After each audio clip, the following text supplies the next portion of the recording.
the governor and Republicans are probably going to counter all this by saying, you know, voters put us in control. We have an agenda. We've been passing bills. We have results. We have 50, 60,000 net new jobs. We have lower unemployment, et cetera, et cetera. Why should they shift gears off of their agenda and focus on yours when they've got something that they would say is working? Why would we stop there? We're seeing minimal improvements in the economy. The legislative proposals that the House and Senate Democratic leaders and representatives and senators have put forward are things that we can build on to make it even better, as we're seeing struggling opportunities now in the public sector.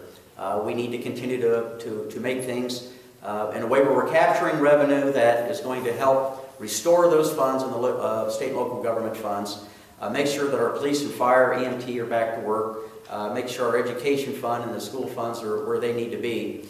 But just because we're seeing a slight uptick in jobs in the economy, why not work together? What Ohioans told us last year on issue 2 was, we're tired of the politics of usual and the division of putting worker against worker. Let's work cooperatively together. Labor and business can find common ground. Certainly Democrats and Republicans can find ground if that's the case. So what we're saying here today is these are sound proposals that will help restore funding, state and local government funds, and will help create jobs. So what's wrong with that? And why not move these legislative proposals into hearings, and let's take it from there and build on the minimal improvements that we're seeing so far in the economy. The earlier 21% income tax cut, do you not think that has played, you don't think that's played any role at all in the fact that Ohio's unemployment rate is now below the national unemployment rate?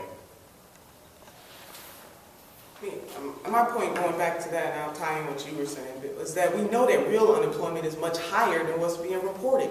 We know that there are thousands of people who are not even captured in those unemployment figures. So to the president's point, why stop now? Now that we're making progress, we have to keep going. And in communities of color in particular, you know that those unemployment rates can be double, triple, and in some cases quadruple.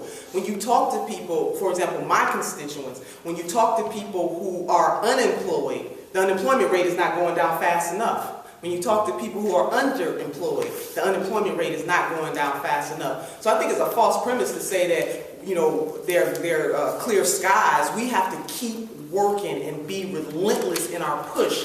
The Great Recession of 2008 is still looming around us, and so we cannot stop. Now, we must keep going, but real unemployment is much higher than is reported nationally and also on the state level, and we have to go back and recapture the people who have just flat out given up. We got to go back and capture people who are underemployed, because for every unemployed or underemployed adult, most often there's a child there.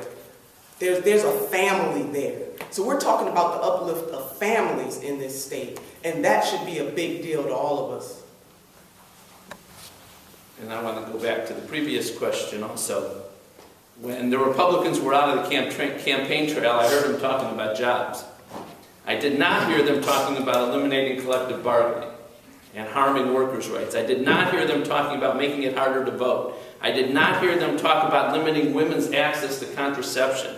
I did not hear them talking about slashing teachers in the classrooms, cutting police officers and firefighters to protect our communities, and I did not hear them talking about forcing local communities to raise their property taxes, which is going on all over the state now.